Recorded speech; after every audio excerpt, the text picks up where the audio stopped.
மகாபாரதம் அஸ்வத்தாமாவின் பிரம்மாஸ்திரம்.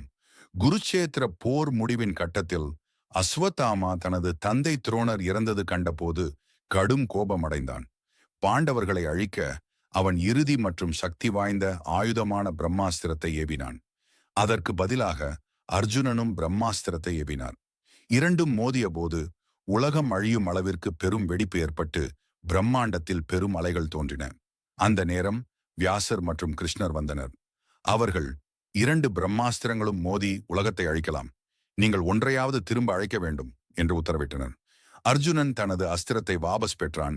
ஆனால் அஸ்வத்தாமா தனது அகம்பாவத்தால் அதை திரும்ப பெற முடியவில்லை. அதனால் அவன் அதை அபிமன்யுவின் மனைவி உத்தரையின் கற்பத்துக்குள் அனுப்பினான், பாண்டவர்களின் வாரிசை அழிக்க. ஆனால் கிருஷ்ணர் தனது தெய்வீக சக்தியால் குழந்தையை காப்பாற்றினார். இதன் மூலம் தர்மம் எப்போதும் தீமையை வெல்லும் என்பது மேலும் நிரூபிக்கப்பட்டது.